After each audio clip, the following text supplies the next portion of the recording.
Richard Petty and NASCAR. They go together like eggs and bacon or peanut butter and jelly. It's just something that has to be. When you talk to me, you're talking history. I've been here since 1949 going to the races. And so I've seen all the changes. Some of them been good, some of them been bad. But since the King hung up his helmet in 1992 and turned from driver to owner, times have been tough. At one point, Richard Petty was the name and team in all of NASCAR. Now, the name Petty doesn't scare anyone on the track. We have a healthy respect for the past, but we can't live in the past, okay? And I think that's the way you have to look at Petty Enterprises. I think any franchise or any team or any organization, whether it be a business organization or whatever, who has a storied history like we have, you can't just rest on those laurels, or you just keep getting pounded. And like other smaller teams who were there at the beginning of the sport, like Wood Brothers Racing, Petty and Wood Brothers are struggling to compete with mega teams like Roush, Hendrick, and Penske. Part of the problem? Location, location, location. Most of NASCAR's top teams are based just outside of Charlotte, and teams like Wood and Petty are forced to consider moving. We were in Virginia for 55 years, and you get to the point that if you're running really, really well, it's okay to be somewhere else. Like the Elliots were in Georgia, we were in Virginia, and Junior Johnson was in Wilkesboro, and Petty's were in level cross. Everybody run well, and nobody questions stuff like that. But when you get to the point you need to change and get better, you got to get where got to go where the people are that work on race cars. And this area here is the place. It's like a friend of mine once said, if you're gonna cut timber, you got to go where the trees are.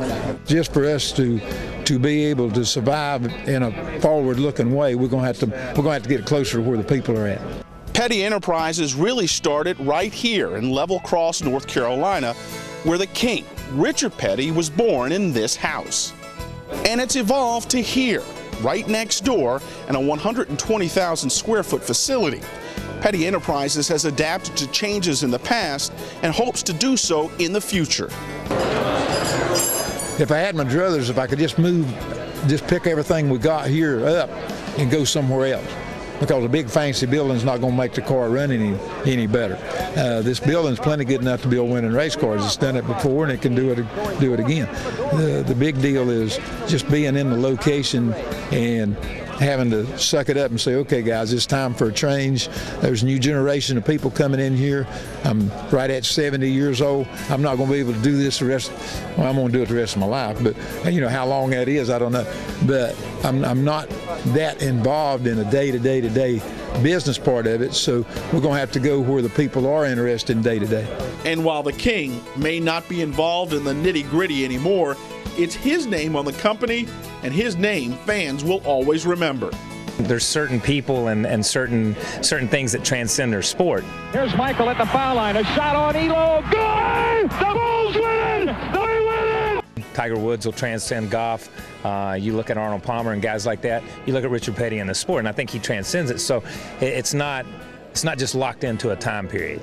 I know when I was a kid playing baseball, I always wanted to be Babe Ruth. Babe Ruth hadn't played baseball in 40 years when I was a kid. You know what I mean? But that's the name you remembered because he hit the most home runs. Richard Petty's the name you remember because he won the most races. In Level Cross, North Carolina, David Lee, Comcast Sportsnet.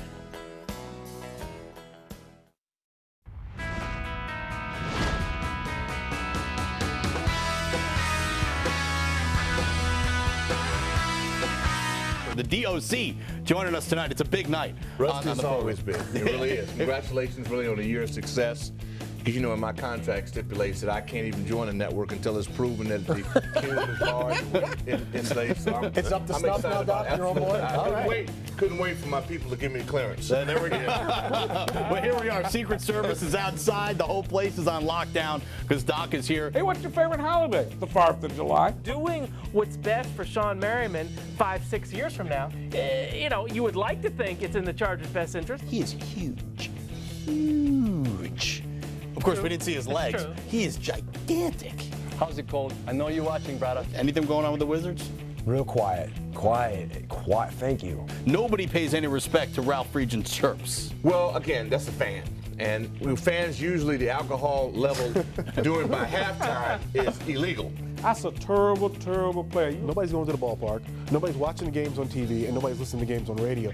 That's really a very encouraging sign for the first year in this, beautiful new stadium. The one and only Brent Harris, who has a fine picture on the website, but he's even better looking in person. Year in and year out always comes up with sufficient people up front, and we know how they play good defense. Russ, is that your phone? No, I think that's your phone. I think that's your phone, Russ. Man. I think your people are calling. I think people know the ratings. The ratings are on. It's Nielsen. It's like a radar detector for Nielsen ratings. They're going up because the DOC is in the house. Jason Campbell, I don't want to play with his confidence right now. I want him to be as confident as possible.